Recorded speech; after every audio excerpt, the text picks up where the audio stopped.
that takes us toward adolescent and young primary care.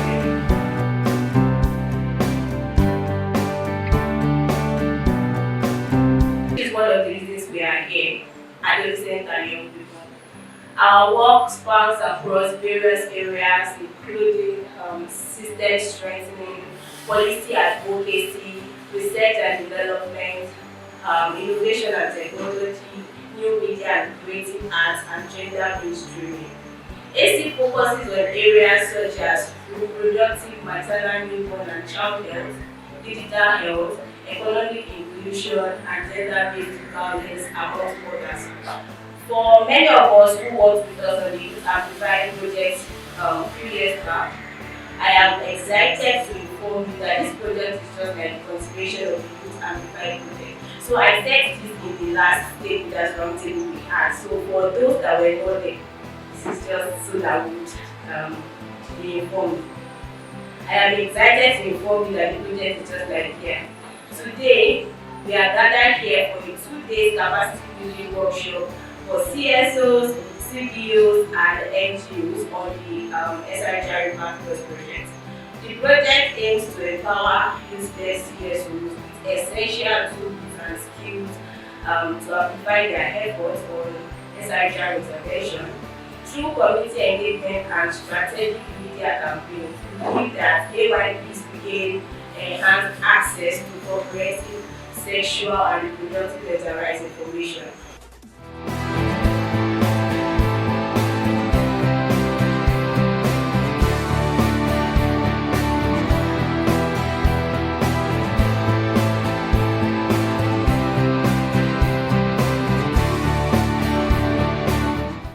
A woman that is pregnant, husband telling her, if you don't deliver a boy, then you are a woman.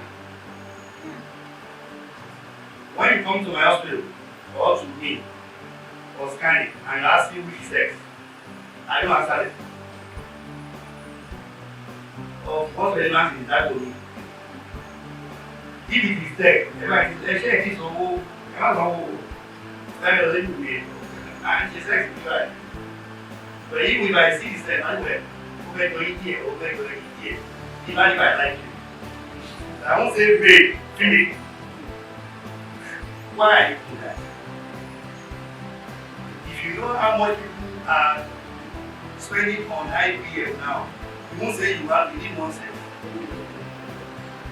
They are the useless names, useless names, very useless. And see, female distinguished. They are the heads in their various communities. Because female will take 100 useless boys.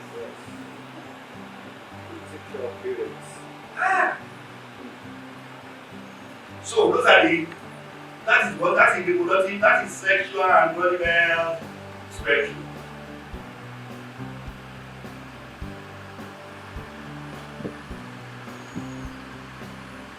Now we have got 90% of what we are supposed to know again. You now know the relationship between adolescent reproductive health and what? And general health. Sexual and reproductive health. You know where it belongs now as a social worker. Social worker.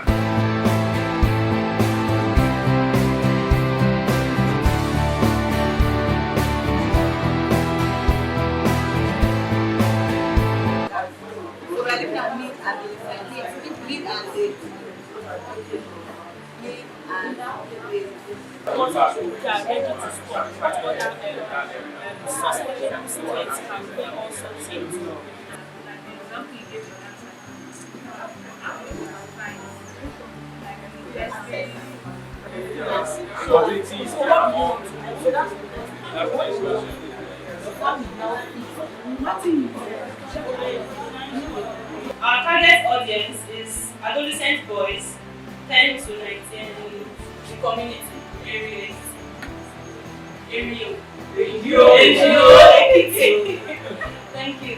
So our baseline assessment shows we've done we said that we have all the resources available. So our baseline assessment for this project shows that in that community prevalence of... That's statement of problem. Yes. And justification. 100. Yeah. There is a high prevalence of STIs among the... What is STI now? Sexually transmitted infection. Yeah. There is a high prevalence of sexually transmitted infections among the young boys, the adolescent boys in that community. And due to their poor knowledge of the issue, they just carry it on, and from what we have learned today, even if they do corner shop treatment, to still affect them in the future. And we are focusing on female genital mutilation. So we carried out a needs assessment in Ikole local government, and we discovered that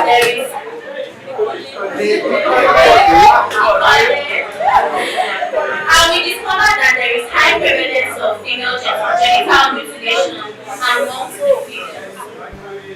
So we had to design a program to target this in order to reduce the prevalence of female genital mutilation. And our strategies involve advocacy and community dialogue, as well as stakeholders engagement.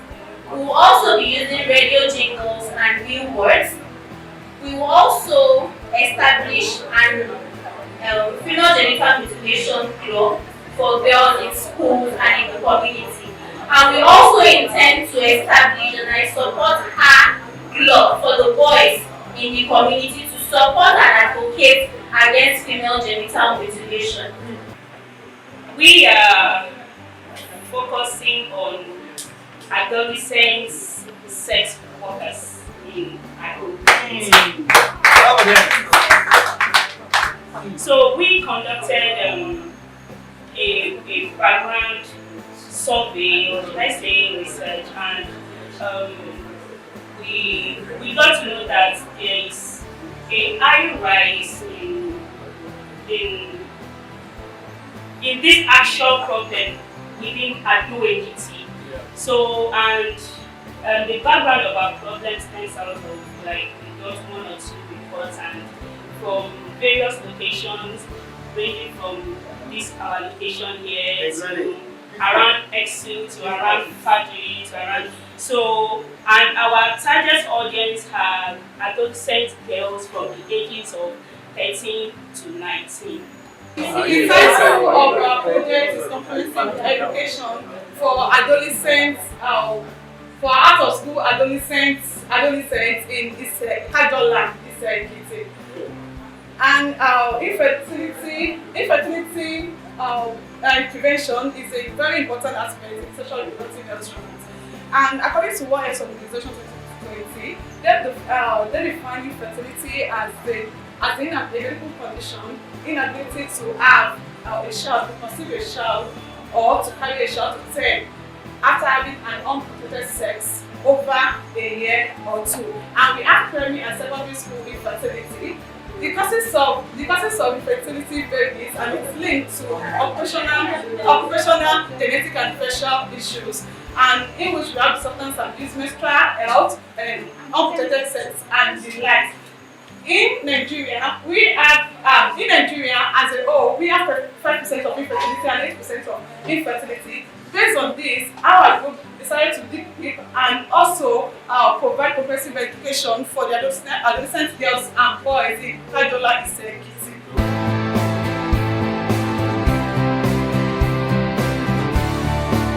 Influence, because the major focus is on the adolescents, and they are within age 10 to age 19.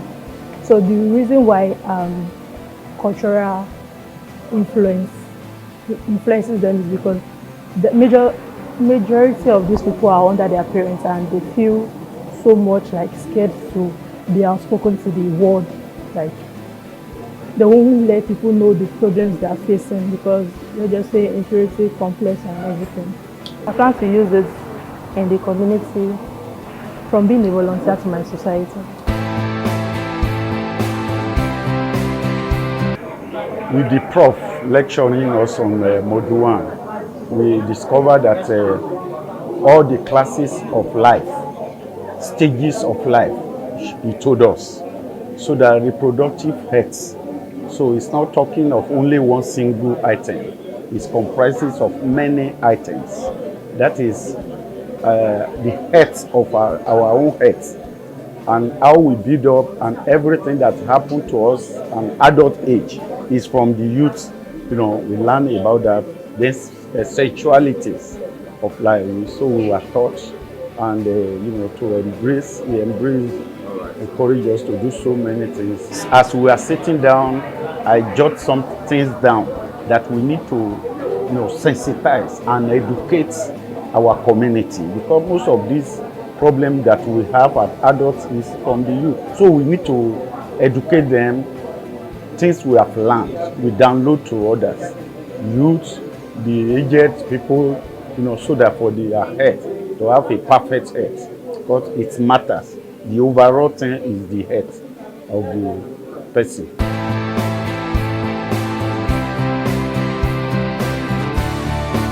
Okay, with the training we've had at this SRHR Impact Plus project, I've been able to understand the 12 spectrum of reproductive health and other aspects of sexual reproductive health and rights.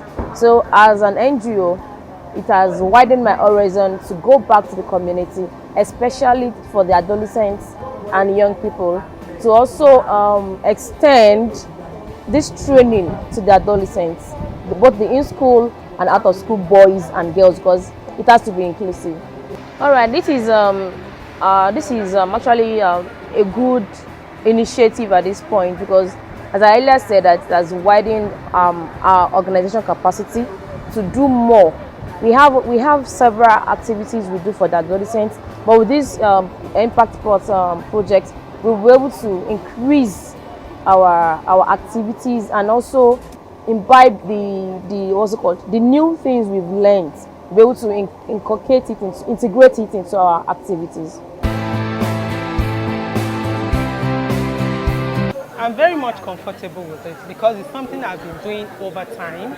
I'm the immediate past chairperson of women journalists in Ekiti State. So this has been part of our advocacy over the years. So it's something that has been very easy for me. Coming to this place is just, let me say, it's an added advantage for me to upgrade my knowledge about sexual and reproductive health. Yeah, there are so many, so numerous, from what I know about sexual rights.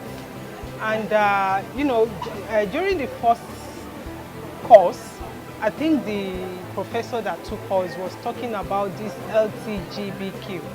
Yeah, this is one of the additional knowledge I've gained from this workshop so far.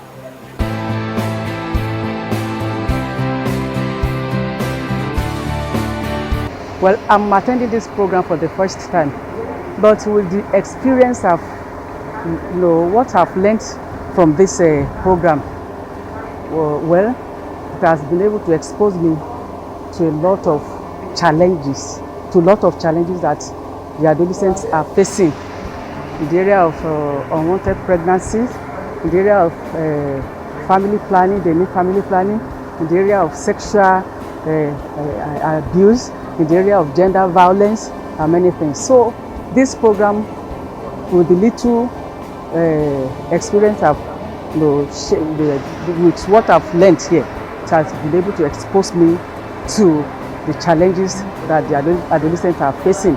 And I know that with this, I will go, because I run an NGO, I will go back home, because I work in the communities, so the women, the girls.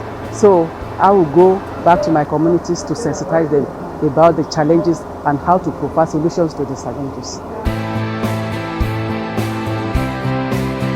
Okay, the sexual reproductive health rights.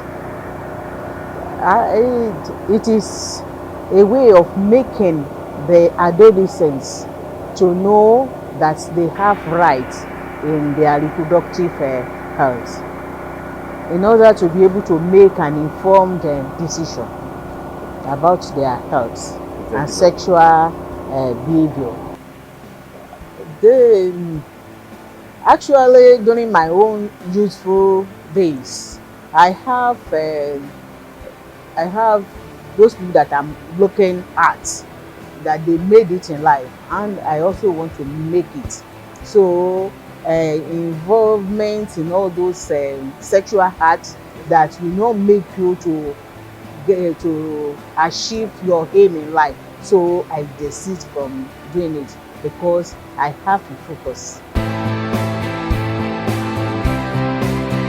Yes, the improvement based on the SRHR, I would suggest the improvement I would suggest in my community is is by introducing a kind of a kind of avenue where they will be accessible, because we discovered that all those young adolescent girls, they are not free. They automatically, with this training, it will be free accessibility. We will be able to give them an avenue where they will be free to pour their mind, what they are passing through, and free knowledge, because it's no knowledge is waste. And when you access, when you have access to information, automatically the result will be massive. Then when you now give all those adolescent girls an access for them to express themselves without any form of feeling somehow, or when they are comfortable, in short, when they are comfortable, you see the result will be massive, and they will believe that what we are giving them is what I will use and guide them ahead of the future. People that are not present here today, they are missing, because the focus is on adolescent and young people's sexual and reproductive health. You will agree with me. Adolescent and young people's sexual and reproductive health is of global concern, because these people, they remain the main agent of change and innovation that most communities are here to appreciate. And they are peculiar in that they are passing through peculiar physical, psychological, and social challenges. They need help. The cognitive, emotional, relationship, and interest challenges that adolescents are passing through are among us, animals rather. So we need to help them. Every day they die. And you agree with me, they are the most important segment of the population. They are the bedrock of any nation. And yet, they are the most marginalized. So we need to help them. That's why we appreciate what AC Initiative is doing. AC is trying to join the global trend of actualizing the sexual and reproductive health rights of adolescents and young people to sexual information, education, and care. And these their programs actually centers on taking the social workers through the rudiments of reproductive health, getting them to appreciate the relationship between the general reproductive health and adolescent and young people's sexual and reproductive health. How are they related? So then, in another arm of the program, focuses on building capacity in this respect. Capacity in the area of designing effective programs, in the area of research, in the area of monitoring and evaluation, and in the area of appraisal of progress. So we have the SRHR Impact Plus project. It's a continuation of the Youth Amplify project that HC has already done. This is like the second phase of the project. So the SRHR Impact Plus project, the goal of the project is to actually empower AYPs, 80% of AYPs in Southwest Nigeria, with improved access to rights-based, inclusive, and gender-sensitive SRHR services. And we are doing this by engaging with or equipping the knowledge of CSOs, because we know that many of these CSOs are already doing, they're already implementing SRHR interventions in their communities. So what we are doing is to increase their knowledge in what they've been doing already by providing them with the tools, knowledge, and capacity that they need, which is why we organize this 2 days capacity building workshop for CSOs. And we have different sections. We have session on programs, how they can actually plan their programs, how they can implement their programs, and how they can also carry out advocacy. We also have a session on monitoring and evaluation. We have a section of on communication, so that they know how best to digitalize SRHR services. SRHR, yes, they know how best to communicate to AYPs in the language that AYPs understand, because we understand that the needs of AYPs are evolving. So the CSOs that would also be attending to their needs, they also have to evolve with them. Yeah, so we are equipping 60 CSOs, NGOs, and CBOs in 5 southwest states, Nigeria, Ekiti State inclusive.